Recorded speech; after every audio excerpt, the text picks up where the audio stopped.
Well, welcome to the,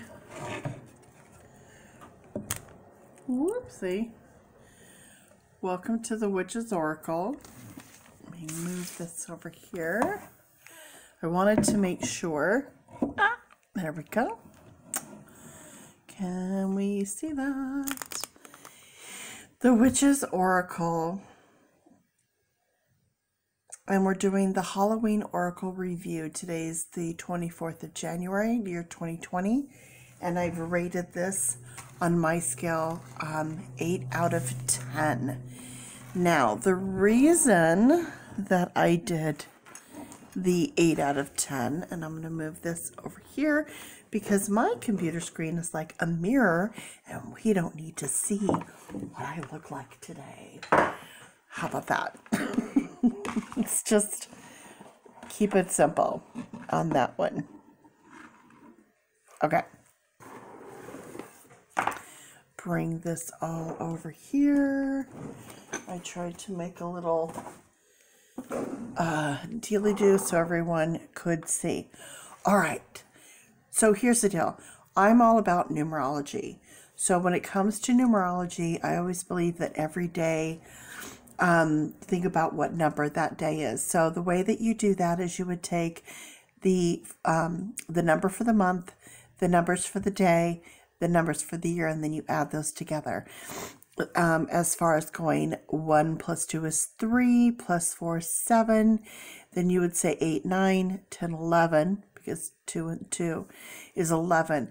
That's a starseed number. When you have 11, 11, 2, 2, 3, 3, those are starseeds. You don't add those.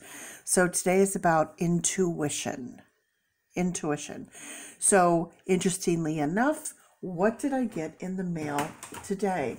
Well, today I got a delivery from you know who. You know that symbol.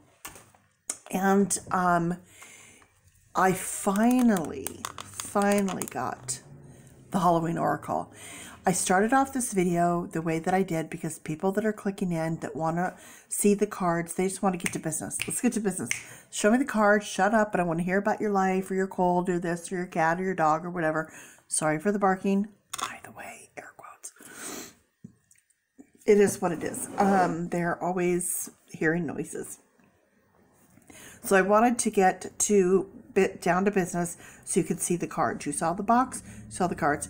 10 out of 10. Here's why I gave it a 10 out of 10 instead of, an 8 out of 10 instead of a 10 out of 10. In order to get a 10, you have to have a glorious box. The box is nice, but it's one of those pull boxes where you have to kind of grab it and pull in that suction thing or whatever. So you really have to have a really nice magnetic kind of a box. And you have to impress me with the box. It's a good box. It's not a great box. You have to impress me with cardstock. I'm impressed with cardstock. You have to impress me with quality of the card. Love the gloss, that it's high gloss, but it doesn't stick. I love that you did a black edge and not a white edge. So there you get points for that. I call these the backs of the cards. Some people call them the fronts. I call them the backs. You have to impress me with the back of the card. I do love this whole kind of like growing up imagery of all the little Halloween symbols. Love how you have those in the box and on the book, how some is matte, some is shiny. Love that. If you would have edged this deck in anything at all, then we automatically would have been at a 9. If you would have done a magnetic box, I probably would have then given you a 10 out of 10 on this deck. But edging a deck is quite complicated for an individual. It's much easily done in mass production. Doing it this orange, like in the box, would have been glorious. Doing it in this pink, like you have here, would have been amazing. Doing it in the yellow, okay, or gold, or silver, or black. Lots of options. You could have done it in green or this purple. Like you could have pretty much done, but since it's the Halloween Oracle, I think doing it that pumpkin-y orange would have been quite brilliant. Anyway, that's why 8 out of 10 instead of 10 out of 10. So, now I went ahead and showed you all the cards first, so you didn't have to listen to me jibber jabber unless you chose to. So this is the jibber jabber part, people. Jibber jabber part. Okay, Black Cat. I love this card. Fortune meets opportunity. And I love the meaning of that. Sometimes it takes, they used to say when luck meets opportunity as well. And I just really love this card and love that they used a familiar. Use the Black Cat. And I always think when I see this Black Cat, I think of Binksy from Hocus Pocus. A friend of mine was in the movie, Doug Jones. He played the zombie that we all love so much. Doug Jones, if you don't know about him, Google him. He's amazing. He's been in lots of films. He's incredible. Whoopsie. So, love. Okay, come on. Stay. Love that. And for change, Mummy. I wouldn't have thought to use Mummy for change, but actually, it's brilliant. It's so brilliant. If you think about it, a mummy is changing from one life to the next, from, from one realm to another, from one form to another. It's change, change, change all day. And I'm obsessed with anything Egyptian, and I'm obsessed with why a lot of things here in America are all done in Egyptian things, like at airports and in Washington, D.C. A lot of political and governmental stuff is all involved with Egyptian, which is interesting. There's an obelisk at every important point around the globe, which I find fascinating. There's Egyptian iconic imagery all throughout Rome and the Vatican, which I find fascinating. Something going on there for sure. Okay, and this one, the night song. I don't know if that's a nightingale or a red cardinal. I don't know birds. But when I hear night song, it makes me think of nightingale. I don't know. Hidden talents. Dawn. The light after the darkness. Love that you're using the wise owl, the sharp-eyed, focused. Love that. Brilliant. This is, I love this. The werewolf. Werewolves, it's so funny because how they got their name on this one, and it's exploring wildness. There are humans who have this, I can't think of the name of it, what it is, but they have this where they get, and it's not just men, it's also women, where they get a full face of hair and excessive hair on their body as well. So they quite literally look like man-wolves. So man-wolf, woman-wolf.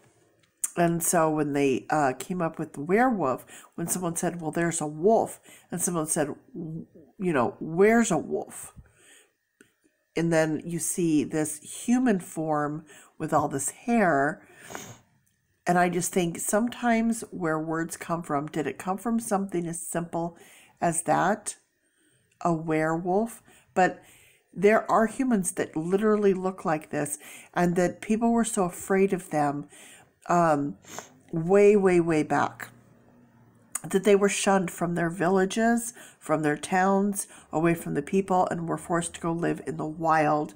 So when they were seen under the light of the moon, then, I mean, could you imagine seeing something like that? You would have no clue if you didn't know what that was. I find it fascinating. Look them up, Google them. It's fascinating. Winter. The sacredness of pausing. Having to take time in the winter to just, you can't be out in that zero blizzard, hibernation, all of that. The earthly weaver of the worlds. Which is, it's interesting, if you look back, they were these women who would go into nature and use what God put on this earth and Mother Nature provided for us to make healing, things that would heal and help. And it's so interesting that man, who created pharmaceutical, it's funny how whenever a woman wants to step in and do something out of the usual, out of the norm, or are smarter than a man and do things, that they take such a position of, oh, then it must be of the devil, because if I don't know how to do it, that must be. Oh, just the whole thing about witches, I can't even. If you've never watched the series Salem, like the new one that came out like a few years back, it's incredible because it's all based on like the true real people in the true real time and what kind of went on with a little added, something for TV. But that series is incredible with Cotton Mathers and the whole thing. If you haven't seen it, go see it. It'll blow your mind. You can binge watch it all day. Trick or treat, mischief and play. Okay, going with this, and if you read the book that it's provided here, it gives you a history on Halloween. Here's what I'm going to tell people. Can you guys just let your kids have Halloween, please? Just let kids have Halloween. It's a way for them to express themselves creatively. It's getting out of the house. It's getting away from those violent video games. You're not worried about your kid blowing people up and killing hookers and stealing cars, but you don't want your kids to go out in the street and trick or treat. Are you kidding me? Let them express themselves. Let them go out, be with friends, be outside, meet your neighbors, communicate with your community. If you don't want your kids eating candy from strangers, I get it. Go to the store, buy a bunch of really good stuff, put it in a big bowl, mix it all up. When they come home, switch out their candy, they'll never know. And then it's safe. But let them go experience and create memories. There's nothing evil or bad about it. It's all about intention. If you get in your car and intend to go and drive into a building and kill people, then you're a bad guy doing a bad thing. If you're in your car just trying to get to work, you know what I mean? Your kids are just going out there trying to have fun. It's not evil. It's not bad. It's not, you know what I mean? I'm just tired of people going off on Halloween. And when you dress up as something, you're not culturally appropriating anything. You are saying, I want to be an Indian too. I want to be like you. I want to look like you. I want to experience things like you. When drag queens dress up as Cher or Madonna, they're not culturally appropriating them. They're honoring them. Stop. Just stop it. If I dress up like a China girl, I'm honoring that culture. I'm saying it's beautiful. It's lovely. I wish I was more like you. Stop separating us. Stop segregating us. It's enough, enough, enough, enough. I can't say enough. The Underworld, where all things pause and begin again. Garden of Eden, not an apple, actually was a pomegranate. That could be 100% wrong or 100% right, but from everything I've seen and researched and heard, that it was actually pomegranate, not that it matters. This one confuses me. When I think of zombie, the last thing I think of is control. Is anyone with me on this? The last thing I would think of is control, because zombies seem very out of control. So that's interesting. Owl. Wise scene, wise action, brilliant, perfect. And why is it that in all of the alien stuff, they always refer to owls? What is the connection between an owl and an alien? I'm so fascinated by that. So many questions. Scrying. Intuition. So this one is the card for the day because, like I said, today is the January 24th, 2020. So again, 1 + 2 is 3, + 4 is 7, + 2 is 9, and then +2 is 11. 11 is intuition. Scrying. I do not know a lot about scrying yet. I'm still learning. I'm still working on that.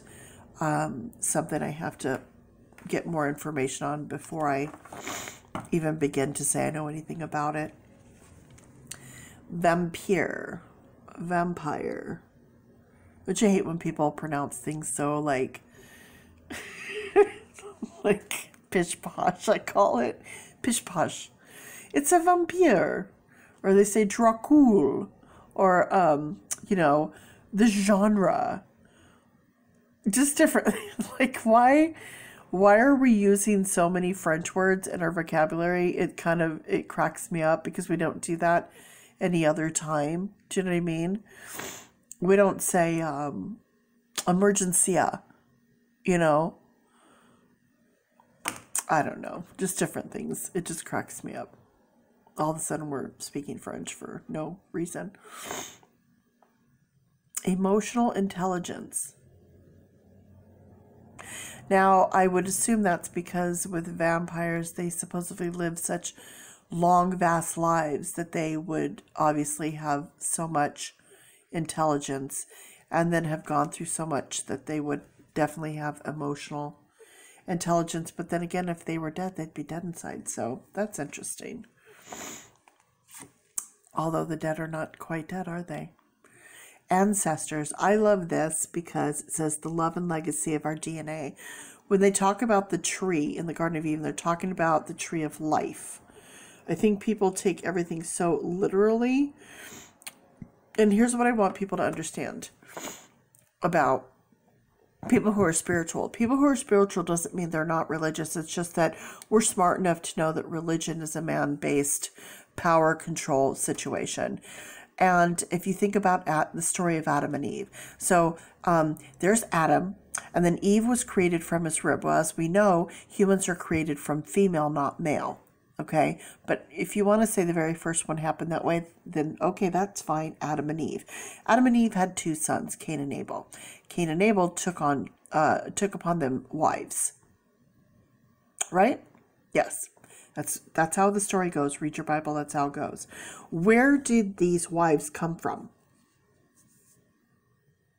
I'm going to let you think about that for a minute.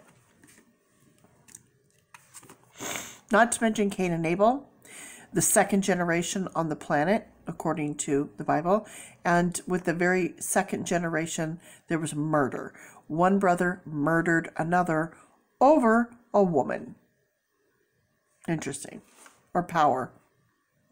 Power and yeah. Okay, Apple. Risk and reward. This reminds me of Snow White. Risk and reward. Love that image. Death. The eternal cycle begins here. Love the death moth. Love that it's the transformation. Transforming from one thing to another. Eternal love. Love is love is love, and it transcends physical death. Absolutely. My husband passed September of 2001, and I love him as much today as I did then. And I hope that we are together again on the other side of the veil. Because love is love is love. It's never ending. Forgiveness. This is brilliant. Reducing burden. When you forgive, it's not about the other person, it's about yourself. Forgiving the other person relieves you of the burden that you carry. Also, another thing, guilt. Guilt is a very, very selfish emotion. You wouldn't think so, but if you really think about it, you're like, oh, I can't, yeah, I feel so guilty. Well, you know what? It's actually a very selfish emotion. Get more into that on your, Google that and research that. You'll understand what I'm saying. Joy, rejoicing in the present. There's nothing you could do about the past. The present hasn't happened. All you can do is focus on the present. And what do they say? It's a today is a gift. That's why they call it the present. I think that's how it goes. I love that quote. I messed up that quote, but I love that quote. Lady de las Muertas. Lady of the Dead. Acceptance and equality. I think that's what it means, Lady of the Dead. That's beautiful. Ghost. Regret. This is brilliant. Is that why people are ghosts? Because they're so full of regret they can't pass through the veil till they deal with all of that regret? That's so interesting. This image is just, I hate to say it, but haunting. Okay, I know. Graveyard. Unnecessary fear. I love this. I think graveyards are the most beautiful, peaceful places. I have several really, really old cemeteries close to me on the island where I live, and I love to go to them and drive by them and sit in my car and just look around. It's just beautiful. There's houses literally across the street. People are like, oh my God, who would want to live next to a cemetery? Me, I would. I'd do it in a second. Are you kidding me? They're the best neighbors ever. I have no fear with the cemetery. I'm not afraid to die. I'm afraid of the living and of suffering, not death.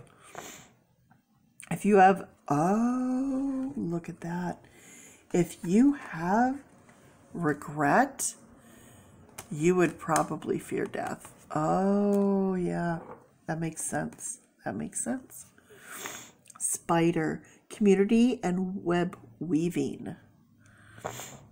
People stop killing spiders. They do so much good in the world. Let them be. If they come inside, move them outside. I get people don't want to get bitten and all of that. I totally understand it. But there's ways to kind of like move them out. If you don't know who Lucas the Spider is, I want you to Google on YouTube Lucas the Spider, and you'll never look at a spider the same again. You will fall madly in love. Charlotte's Web, forget it. This is Charlotte's Web on steroids. Cauldron, synergy and healing. And then you have the lamp, remembrance. Is that why we put lights? I have to research this and find out, because that's amazing. I have to go quick because I'm running out of time. Midnight. This is brilliant because it's true. Midnight. It's daytime and nighttime all at once. And it's one day and the next day all at once. It's so brilliant. Love that. And then you have all of your skulls, which are amazing. The hearth. I love gargoyles. They are protectors. They're actually not evil. They're protectors, like dogs and cats. They're protecting. Don't fear them. I love this invisibility, authenticity. This is what I think about when I see this. When someone's like, oh, sorry. You're like, okay, I can see right through that. That's not even close to an apology. So I can see what you're saying. I can see right through that. I can see right through you. I wouldn't have put those two together, but now that's all I'll ever do. Brilliant. Brilliant. I didn't know a jack-o'-lantern was a protector. I got to research that, look into that. That's new. Just found that out. Love that. The veil, the future. Brilliant. Barmbrack, never heard of it. I have to look that up. Skeleton, strength. Makes sense. Bones. Strong bones. And then the rest of your skulls. So this deck, I'm so happy I finally got it. I'm obsessed with. I love it. I've waited for months and months to get it. I know everyone's had it forever, but it's new to me. And if you didn't watch the video about how I'm adding my box of charms into my tarot readings, please go and watch that video, because I'm so excited to be able to start doing my charm readings in my tarot and adding this oracle deck into my readings. I am so excited. I have a very obscure way of reading cards, and I have a very obscure way of looking at things and thinking about things. If you want to get a free reading, go and watch one of my videos, comment below, let me know, and I will do 100% free reading for you. And I promise you will not be disappointed. I promise. Money back guarantee of no money, because you're not spending any, because it's free. Thank you for watching, and I hope you have a brilliant weekend.